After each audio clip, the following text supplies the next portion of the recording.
వాంకడి మండలం జైత్పూర్లో ఇంద్రమ్మ ఇంటిని మంత్రి జూపల్లి కృష్ణారావు ఓపెన్ చేశారు. మనతో పాటు ఒకసారి మంత్రి గారు ఉన్నారు, ఒకసారి మాట్లాడిద్దాం. ఎట్లా చూడాలి సార్, ఏంటి పైలట్ ప్రాజెక్ట్ కింద నిర్మాణం ఇంట్లో పరిస్థితి ఏంటి? ఈరోజు మీరు జిల్లా ఇన్ఛార్జ్ మంత్రిగా ఇల్లు కూడా ఇనాగ్రేషన్ చేశారు, ఎట్లుంది పరిస్థితి? 22,000 కోట్ల రూపాయలు, సుమారుగా 4 లక్షల ఇండ్లు ఇవ్వడం జరిగింది. అందులో భాగంగానే ఈ ఒక్క గ్రామంలో 600 ఓట్లు ఉంటే 100 ఇళ్ళు ఇవ్వడం జరిగింది. అంటే ఇంచుమించుగా గ్రామంలో సగానికి పైగా కొత్త ఇండ్లు ఇవ్వడం జరిగింది. అందరూ కూడా పేదవాళ్ళు. ఇది మొదటి విడత.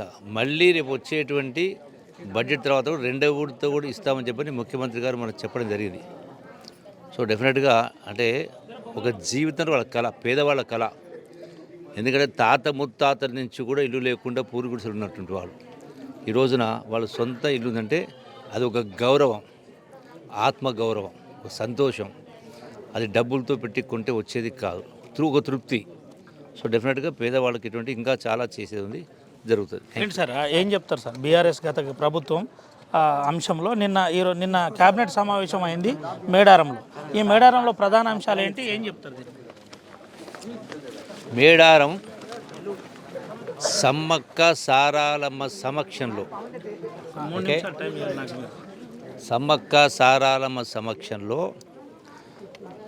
అంటే వనదేవతలు ఆనాడు కాకతీయుల సామ్రాజ్యం నాడు ఈ యొక్క గిరిజనుల పట్ల అత్యధికంగా మోయలేని భారం పన్నులు మోపిన సందర్భంలో, అన్యాయాలు జరిగిన సందర్భంలో ఎదిరించి పేదవాళ్ళ కోసం, న్యాయం కోసం ఎదిరించిన వీరవనితలు.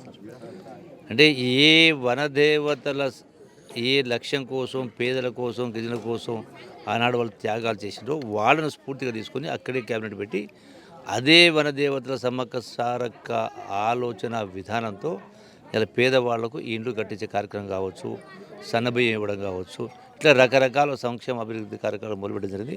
ఈ ప్రభుత్వం వచ్చి 2 సంవత్సరాల నుంచి ఇంకా చేసేది చాలా. ఒక విషయం చెప్పండి సార్, సమ్మక్క సారక్క లిఫ్ట్ అంశంలో చర్చ జరిగింది. గత ప్రభుత్వంలో కూడా సమ్మక్క సారక్క లిఫ్ట్ అంశంలో చర్చ జరిగింది. ఈసారి ఏమన్నా మార్పులు చేసినా ఏంటి అసలు పరిస్థితి?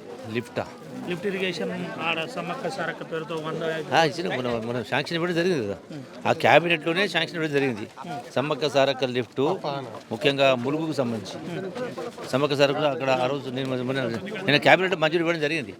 సుమారుగా ఐ థింక్ కరెక్ట్ నాకు ఫిగర్ జ్ఞాపకం లేదు, కానీ సుమారుగా 200 కోట్లు. జిల్లా ప్రజలకు ఏం చెప్తారన్న? కేసులపూర్ స్టార్ట్ అయింది, సందడి స్టార్ట్ అయింది. జిల్లా ప్రజలు 2 సంవత్సరాల నుంచి వాళ్ళు చూస్తూ ఉన్నారు. రాష్ట్రం ఇంత ఆర్థిక ఇబ్బందులు ఉన్నా కూడా గత ప్రభుత్వం తెచ్చిన ఏ స్కీములు ఎత్తివేయకుండా కొత్త స్కీములు, రకరకాల స్కీములు అన్నీ కూడా ఇస్తూ ఉన్నాం పేదల వాళ్లకు. ముఖ్యంగా విద్య పట్ల, ఆరోగ్యం పట్ల ప్రత్యేక శ్రద్ధ చూపుతా ఉన్నాం. ఇరిగేషన్ కూడా పెండింగ్ ప్రాజెక్టులను కూడా పూర్తి చేసే కార్యం జరుగుతుంది. Right, thank you. ఇది పరిస్థితి. విద్యా వైద్యంపై ప్రత్యేక దృష్టి ఉంటుంది. దీంతోపాటు ఇంద్రమ్మ ఇండ్లు పూర్తి చేస్తాం, రాష్ట్రంలో పేదవాళ్లకు ప్రతి ఒక్కరికి ఇల్లు కట్టించే ప్రయత్నం చేస్తామని జిల్లా ఇన్ఛార్జ్ మంత్రి జూపల్లి కృష్ణారావు చెప్పిన పరిస్థితి. దీంతోపాటు ఈ గ్రామంలో పైలట్ ప్రాజెక్ట్ కింద 104 ఇండ్లకు గాను దాదాపుగా అన్నీ పూర్తి అవుతున్నాయి. ఇప్పుడే ఒక ఇంటిని ఇంద్రమ్మ ఇండ్లు కూడా ఇనాగ్రేషన్ చేయడం జరిగింది. ఇంకా పనులను వేగవంతం చేస్తాం. ఈ ప్రాంతంలో ప్రతి ఒక్కరికి 2వ విడతలో ఇండ్లు ఇస్తామని జిల్లా ఇన్ఛార్జ్ మంత్రి చెబుతున్న పరిస్థితి. సుమంత్ అవినాయక్, RTV, ఆదిలాబాద్ నుండి. Local to global news at your finger tips. మీ చేతిలో ఒక ఆయుధం. Download R TV app. Media legend Ravi Prakash is back.